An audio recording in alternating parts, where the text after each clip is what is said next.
तो जय श्री राम सभी को। आज हम श्लोक 7, 8 और 9 पढ़ेंगे। श्लोक 7 कुछ इस प्रकार है। यस्तिविन्द्रियाणि मनसा नियम्यारभते जजुं करम निद्रः करम योगमस्तः स विशेष्यते। जिसका तात्पर्य है कि हे अर्जुन, जो पुरुष सच्चे मन से इंद्रियों को वश में करके उनसे बिना लगाव लगाए कर्म करता है, वही कर्म योग का पालन करता है और वही श्रेष्ठ है। श्री कृष्ण एक तरह से चेतावनी दे रहे हैं कि इंद्रियों को तो वश में करना ही है, लेकिन मन का उन इंद्रियों से किसी भी तरीके से लगाव नहीं होना चाहिए और उसे ही कर्मयोग माना जाएगा। जब इंद्रियां वश में होती हैं तो आप कुछ भी करने में संभव होते हैं। किसी भी तरह की बाधा आपको आपका कर्म करने से रोक नहीं सकती। और अगर आप इंद्रियों के वश में हैं तो फिर वह स्वादिष्ट खाने की खुशबू ही क्यों ना हो, कोई रूप सी नारी ही क्यों ना हो, आसपास का शोर ही क्यों ना हो, हर बाधा आपको आपका कर्म करने से रोकेगी।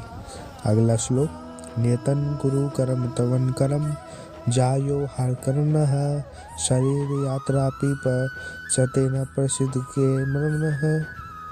जिसका तात्पर्य है कि हे अर्जुन, तुम केवल कर्तव्य निभाओ, क्योंकि कर्म न करने के मुकाबले कर्म करना बेहतर है और तुम्हारे कर्म न करने से तुम्हारा जीवित रहना भी तो संभव नहीं है। अर्थात तुम शस्त्र उठाओ और युद्ध करो, अपना कर्म करो, क्योंकि यह कर्म न करने से कहीं ज़्यादा अच्छा है। कहने का तात्पर्य यह है कि कर्म तो बहुत सारे हैं, परंतु उसमें से एक चुना हुआ है। उसी चुने हुए कर्म को ही निर्धारित कर्म कहते हैं। अपनी मर्जी से अगर आप कर्म चुन लेंगे तो उसे निर्धारित नहीं माना जाएगा। आपको अपना कर्तव्य समझकर अपना कर्म चुनना होगा, अथवा जो कर्म आपको मिला है उसे अपना कर्तव्य समझकर निभाना होगा। अगला श्लोक।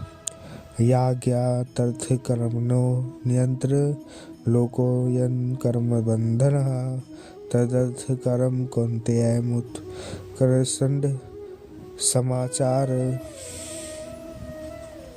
जिसका तात्पर्य है कि इस श्लोक में श्री कृष्ण पूरे समाज में भलाई वाले कर्म को समझा रहे हैं।